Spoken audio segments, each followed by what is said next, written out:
I believe you were in charge of the Turkish Bath on the Titanic. I was. And where were you when the iceberg hit the ship? I was in bed.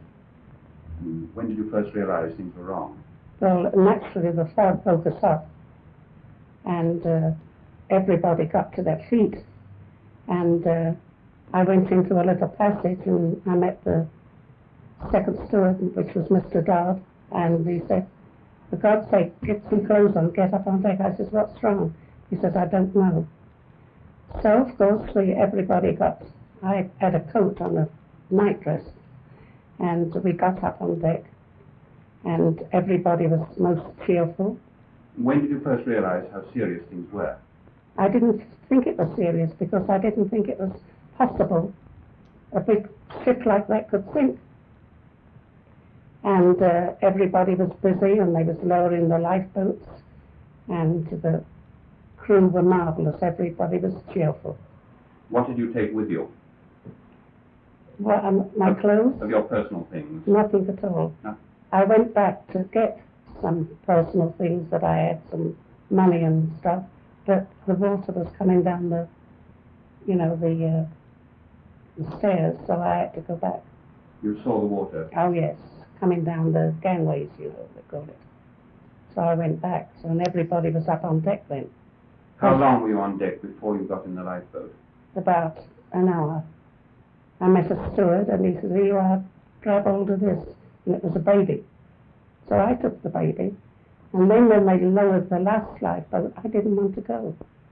And they said that one of the other stewards, and Mr. Wheat, he was helping lower them, and Mr. Murdoch, he was the chief steward, and he was shouting out, "Ladies, children and women first." They was marvellous. And you took the baby? I took the baby, and I didn't want to go, so they said, "Come on." And I went down in the last lifeboat, and I think there was 72 in it. And two of the stewards manned the boat. And did you see the ship sink? I did. It sank very quickly. That must have been a most dramatic sight. It was, because you could just see the lights going down and down. Did you hear the music playing? I did. Almost till the end? Till the end, I heard them play, nearer I got to the plane. And then how long were you at sea before you were rescued? It was about 2 o'clock, I think. It was near about 2 o'clock when we was picked up. Then we floated round all night in the lifeboats. And then we was picked up by the Carpathia. You see, she couldn't come nearer to us. We had to go to them, you see, on account of wanting to sink. And you could hear the ice crash in the sides of the boats. You saw ice all round you? Oh yes, crashing and the water, the ocean was as smooth as a pond. And you were in the water you were in the boat until daylight? Yes, quite daylight. And you brought the baby safely back with you? No, when we got on the ship, the Italian doctor called out that anybody can help.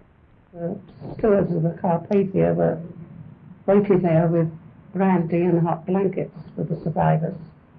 And then, of course, there wasn't much space for us. We had to go where we could, and the kindness of some of the people, which was going the Mediterranean cruise, helped out with letting us, sleep. And then we was brought on to New York, and the Lapland brought us back to Plymouth, the survivors, which had to come back. So then, of course, we was kept there a little while, and then brought on to Southampton.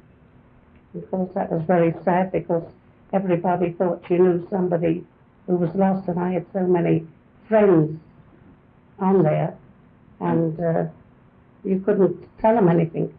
And then you yourself went back to sea? Yes. You went back with the White Star Company? Yes. I made what they call a Mediterranean cruise. Then I was a little while, and then I gave it up and come out this country to live.